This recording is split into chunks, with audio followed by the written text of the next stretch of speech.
Hi guys, எல்லாரும் எப்படி இருக்கீங்க? இன்றைக்கி ரொம்ப இன்ட்ரெஸ்டான ஒரு vlog தான் பார்க்க போகிறோம். இன்றைக்கி வந்து பார்த்திங்கன்னா ஒரு 2 இடத்துக்கு போகிறோம். ஒன்று வந்து பார்த்திங்கன்னா கிருத்திக்கோட ஹாஸ்பிட்டல். இது வரைக்கும் நீங்கள் வந்து கிருத்திக்கோட ஹாஸ்பிட்டல் பார்த்ததே இருக்க மாட்டீங்க. ஏன்னா வந்து நான் நிறைய காட்டினதில்ல. புதுசாக வந்தவங்களாக இருக்கட்டும், பழைய சப்ஸ்கிரைபராக இருக்கட்டும், ரேராக தான் பார்த்துருப்பீங்க. கிருத்திக்கு ஆப்ரேஷன் எங்கே பண்ணோம், எந்த ஹாஸ்பிட்டலில் வந்து நாங்கள் கிருத்திக்கோட மிஷின்ஸ்லாம் வாங்கிட்டு வருவோம் அப்படின்றத இந்த vlogல பார்ப்பீங்க. அடுத்தது 2வது இடம் வந்து பார்த்திங்கன்னா நம்ம ஜிஆர்டிக்கு போகிறோம். அது என்னன்றதை நான் போக போக சொல்கிறேன். எதுக்கு திடீர்னு ஜிஆர்டிக்கு போகிறேன் அப்படின்ற விஷயத்த வந்து நான் இந்த வீடியோவில் அப்படியே பேசிகிட்டே உங்களுக்கு நான் சொல்கிறேன். ஃபஸ்ட்டு வந்து நம்ம இந்த ரொட்டீன் vlogலாம் பார்த்துட்டு அதுக்கப்புறம் ஒவ்வொரு இடத்துக்கு போகிறத வந்து நான் எக்ஸ்பிளைன் பண்ணுறேன். இப்போ நம்ம பண்ணிகிட்டு இருக்கிறது வந்து பார்த்திங்கன்னா ஃப்ரிட்ஜ் டீப் க்ளீன் பண்ணிகிட்ருக்கேன். 1ஆம் தேதி பிறந்துச்சு. வெஜிடபிள்ஸ்லாம் வாங்கிட்டு வரத்துக்கு நான் வந்து எல்லாத்தையும் வாஷ் பண்ணி வைக்கிறேன். ஏன்னா அம்மா வீட்டுக்கு போகும்போது வாஷ் பண்ணதோடு சரி. அதுக்கப்புறம் நான் வந்து பார்த்திங்கன்னா வந்து லைட்டாக தொடச்சி மட்டும் விட்டுருவேன். நான் வாஷ் பண்ண மாட்டேன். இந்த வாட்டி வந்து பார்த்திங்கன்னா நல்லா டீப் க்ளீன் பண்ணி வச்சுட்டு ரெடி பண்ணி வச்சுருவேன். எப்போ வெஜிடபிள்லாம் வாங்கிட்டு வரோன்னா அப்போ அரேஞ்ச் பண்ணிக்கலாம் அப்படின்னு. ஆனால் இந்த வீடியோவில் வெஜிடபிள்லாம் வாங்கிட்டு வர மாதிரி எதுவுமே காட்டிக்கல. மெயின் 2 விஷயம் தான். ஒன்று கிருத்திக்கோட ஹாஸ்பிட்டல் போகிறோம், 2வது ஜிஆர்டின்னு சொன்னேன் பார்த்தீங்களா. அதுக்கு ஃபஸ்ட்டு வந்து கிருத்திக் வந்து மிஷின் அவனுக்கு ரிப்பேர் ஆகிடுச்சு. நம்ம வந்து இப்பயே போகலன்னு வச்சுக்கோங்க, அப்புறம் அவனுக்கு வந்து ஸ்கூலுக்கு போக முடியாது. இன்றைக்கே நான் லீவ் போட்டு தான் போனேன். நிறைய டைம் வந்து பார்த்திங்கன்னா கிருத்திக் மிஷின் ரிப்பேர் ஆகும்போதெல்லாம் ஒரு 1 வீக் ஆகும், இல்லை 1 மந்த் கூட ஆகும் அப்படின்னு சொல்லிட்டு சொல்லிடுவாங்க. எங்களுக்கு அதுவே ரொம்ப கஷ்டமாக இருக்கும். ஏன்னா கிருத்திக் வந்து இப்போ நான் எப்படி வந்து கண்ணாடி போட்டிருக்கேன், என்னால் கண்ணாடி இல்லாமல் ஒரு வாரம் இருக்கணும்னு சொன்னாங்கன்னா எனக்கு செம்ம இரிட்டேட் ஆகும். ஏன்னா கண்ணாடி இல்லாமல் எனக்கு இரிட்டேஷன் இருக்கும், அப்புறம் தலைவலி இருக்கும், நார்மல் ரொட்டீனே எனக்கு பாதிக்கும். அதே மாதிரி தானே கிருத்திக்கு மிஷின் இல்லாமல் வந்து ஒரு வாரம் 1 மாதம் அதெல்லாம் நிஜமாக இருக்க முடியாது. சில டைம் என்ன பண்ணுவோம் பார்த்தீங்கன்னா, நாங்கள் வந்து இந்த ஸ்கீம் மூலயமா வாங்கிடுவோம். ஆனால் சில டைம் வந்து கேரண்டி இருக்கும் அந்த மிஷினுக்கு. சம்டைம் அவன் வந்து அவனாக உடச்சிட்டா அதுக்கு வந்து கேரண்டி இல்லை. ஆனால் மிஷின் தானாக ரிப்பேர் ஆனால் அதுக்கு கேரண்டி இருக்குது, வாரண்டி இருக்குது. இப்போ மிஷின் வந்து தானாகவே தான் ரிப்பேர் ஆனதுனால நாங்கள் தப்பிச்சோம், நிஜமாக சொல்கிறேன். ஏன்னா வாரண்டி இருக்கிறதுனால பார்த்தீங்கன்னா வந்து அந்த மிஷினை அப்படியே எடுத்துப்பாங்க, திருப்பி புதுசு கொடுத்துருவாங்க. நாங்கள் எதுவும் பே பண்ணாத மாதிரி இருக்கும். 1ஆம் தேதி பிறந்தவொடனே எதுவுமே செலவில்லடா அப்படின்னு நினச்ச உடனே மிஷின் ரிப்பேர் ஆச்சு. ஆனால் நல்ல வேலை கிருத்திக்கால ரிப்பேர் ஆகலை. அது வரைக்கும் நாங்கள் சந்தோஷப்பட்டோம். முன்னாடி பார்த்ததெல்லாம் வந்து மண்டே vlog. மண்டே இவ்வளோ தான் எடுத்தேன். டியூஸ்டே வந்து நம்ம பாப்பாவோட ஹாஸ்பிட்டலுக்கு போயிட்டு அதுக்கப்புறம் ஜிஆர்டிக்கு போகிறோம். பாப்பாவோட ஹாஸ்பிட்டல்லாம் நீங்கள் பார்ப்பீங்க, அதை நீங்கள் அப்படியே பாருங்கள். நான் அப்படியே சொல்கிறேன். ஃபஸ்ட்டு வந்து ஜிஆர்டி எதுக்கு வந்து நான் போகிறேன், என்ன பர்பஸ்க்கு, ஆல்ரெடி தங்க விலை அதிகமாக இருக்குது, இப்போ எதுக்கு போகிறீங்க அப்படின்னு நீங்கள் கேட்டிங்கன்னா, நான் கோல்டு ஸ்கீம் போடுறதுக்கு போகணும்.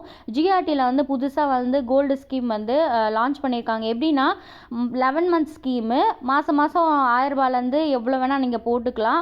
நான் வந்து 2000 ரூபாய் சூஸ் பண்ணேன். மாதமான எங்களால் எவ்வளோ முடியும் அப்படின்னு நாங்கள் டிஸ்கஸ் பண்ணிவிட்டு எங்களால் 2000 ரூபாய் முடியும் அப்படின்னு சொல்லிட்டு கோல்டு ஸ்கீம் போடலாம் அப்படின்னு சொல்லிட்டு ஜிஆர்டிக்கு போனேன். அதில் என்ன பெனிஃபிட்னா பார்த்தீங்கன்னா நோ வேஸ்டேஜ் அப் டு 80% சொல்லியிருக்காங்க. 18% மேலே வேஸ்டேஜ் இல்லைன்னு சொல்லியிருக்காங்க. 2வது வந்து பார்த்தீங்கன்னா நாங்கள் ஜிஎஸ்டி மட்டும் தான் கட்டி நகை எடுக்கிற மாதிரி இருக்கும். அடுத்தது வந்து பார்த்தீங்கன்னா நான் செப்டம்பரில் எதுக்கு போட்டேன்னா, நான் ஆடி மாதம் முடியும், 11 மாதம் வந்து ஜூலையில் தான் முடியுது. அப்போ வந்து ஆடி மாதம் ஆடி பெருக்குன்னு சொல்லுவாங்க.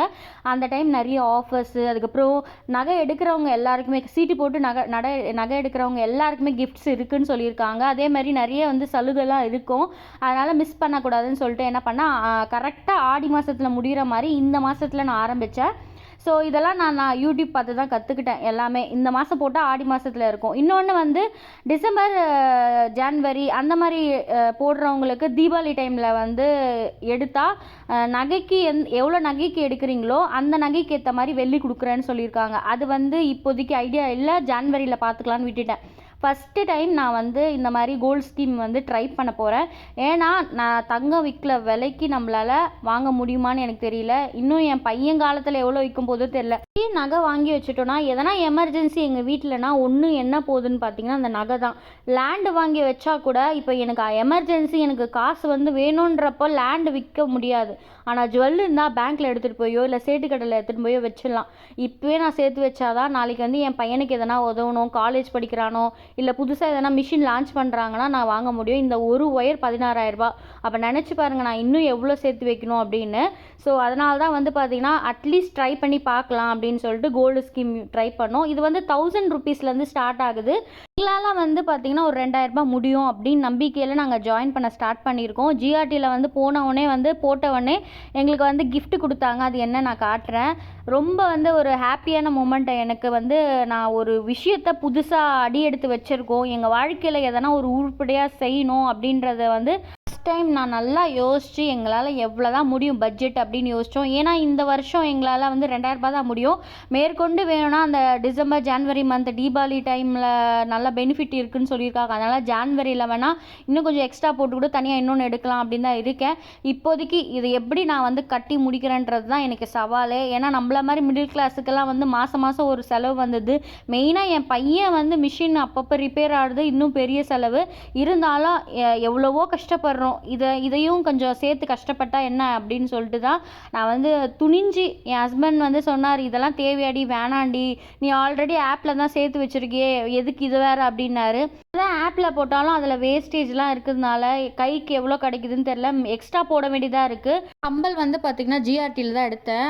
எக்ஸ்ட்ரா 4000 ரூபாய் ஆச்சுன்னு ஆல்ரெடி நான் சொல்லிகிட்டே இருந்தேன். அதனால் யோசித்து வேஸ்டேஜ் வந்து இதில் கம்மி பண்ணுறேன்னு சொல்லியிருக்காங்க. பார்க்கலாம் போக போக எப்படி இருக்குன்னு. அதேமாதிரி சீட்டு கட்டுறவங்களுக்குலாம் இதுலேருந்து தான் கிஃப்ட்ஸ் தராங்க. எனக்கு வந்து பார்த்திங்கன்னா 2000 ரூபாய் சீட்னால எனக்கு வந்து ஒரு 4 பொருள் கொடுத்துட்டு செலக்ட் பண்ணிக்கோங்க அப்படின்னாங்க. எனக்கு 4 பொருள் பார்த்தோன்னே வந்து என்னடா இவ்வளோ சின்ன சின்னதாக இருக்குது அப்படின்னு ஒரு ஃபீல் இருந்துச்சு. இருந்தாலும் அதுக்குன்னு இந்த பாத்திரம் கிஃப்ட் வாங்குறதுக்கு நம்ம அதிகமாக காசு போட முடியாதுல்ல.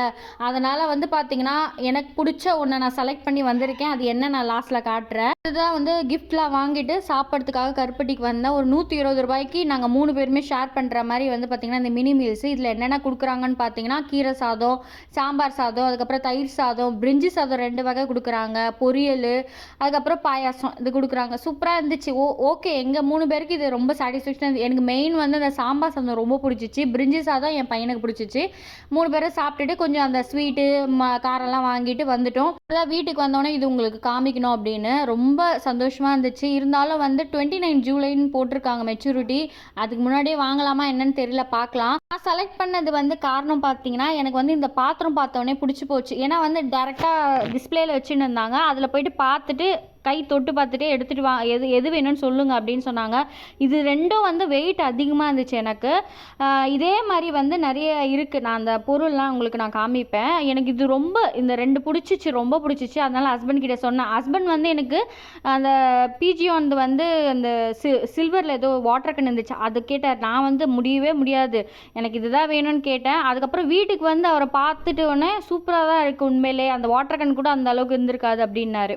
அடுத்ததாக பக்கத்தில் ஒரு கிண்ணம் பார்த்துருப்பீங்க, அதெல்லாம் வந்து ரொம்ப நல்லா இருந்துச்சு. இருந்தாலும் ஒன்று வாங்கினதுக்கு எனக்கு 2000 ரூபாய் போட்டிருக்கேன், ஒரே ஒரு பொருள் மட்டும் வாங்கிட்டு போக வேண்டாம் அப்படின்னு சொல்லிட்டு 2 பாத்திரமாக அது வாங்கிட்டேன். உண்மையிலே வேர்த்தாக இருந்துச்சு அந்த கிஃப்ட் எனக்கு. இருந்தாலும் வந்து 2000 ரூபாய் போட்டிருக்கோமே, அடுத்த வருஷத்துலையாவது கொஞ்சம் அதை வந்து ஒரு 3000 ரூபாய் இல்லை 5000 ரூபாவாவது மாற்றணும். ஆனால் என்ன ஃபீலிங் என்னன்னு பார்த்தீங்கன்னா, இப்போ இருக்கிற புத்தி வந்து நம்மளுக்கு இன்னும் கொஞ்சம் வருஷத்துக்கு, இப்போ எனக்கு கல்யாணம் ஆகி 8 வருஷம் ஆகுது, இன்னும் ஒரு 4-5 வருஷத்துக்கு முன்னாடி அந்த அறிவுன்றது இருந்துச்சுன்னா நம்மளுக்கு அப்போவே கோல்டு சேவை ஸ்டார்ட் பண்ணியிருந்தேன்னா இப்போ கொஞ்சம் உருப்படி இருப்போம்னு நினைக்கிறேன். யாரெல்லாம் அப்படி ஃபீல் பண்ணுறீங்கன்னு சொல்லுங்கள். அதுக்கப்புறம் மல்லிகை கடைக்கு ஈவினிங் போயிட்டு ஒரு 4000 ரூபாய் கொடுத்துட்டாரு. அதில் நீ வந்து மல்லிகை சாமானு காய்கறியும் வாங்கிக்கோன்னாரு. இன்றைக்கி அதிசயமாக ஒரு 3000க்கு வந்து பார்த்திங்கன்னா வாங்கிட்டேன். மீதி இருக்கிறத வந்து வெஜிடபிள் வாங்கிக்கலான்னு விட்டுட்டோம். எனக்கு வந்து கையில் கேஷாக கொடுத்தா நான் இவ்வளோ சேமிக்கிறேன்னு தெரிஞ்சவொடனே நான் வந்து என் ஹஸ்பண்ட் கிட்டே இதுக்கப்புறம் என்கிட்ட கார்டு கொடுக்காத, கேஷாக கொடுத்துரு அப்படின்னு சொன்னதுனால இந்த வாட்டி வந்து ஒரு 1000 ரூபாய் சேவ் பண்ணி, 1000 ரூபாய் கூட சொல்ல முடியாது, 1000 சில்லறை வேறு சேவ் பண்ணியிருக்கேன். ஸோ இந்த மாதிரி வந்து சிக்கனமாக இருக்க ட்ரை பண்ணிட்டு இருக்கேன். அதே மாதிரி புதுசாக வந்து எங்களுக்கு ஒரு கடமை பார்த்திங்கன்னா இதுக்கப்புறம் கோல்டு ஸ்கீம் வந்து கஷ்டம் இருந்தாலும் அது எப்படின்னா சேர்த்து வச்சிடணும். எப்படின்னா கோல்டு வாங்கணும் தான் வெயிட் பண்ணிகிட்டு இருக்கேன். ஸோ இந்த வீடியோ வந்து எண்டுக்கு வந்துட்டோம். இந்த வீடியோ பிடிச்சிருந்தா மறக்காமல் லைக் பண்ணி சப்ஸ்கிரைப் பண்ணுங்கள். தேங்க்ஸ் ஃபார் வாட்சிங் ஃப்ரெண்ட்ஸ். பாய்.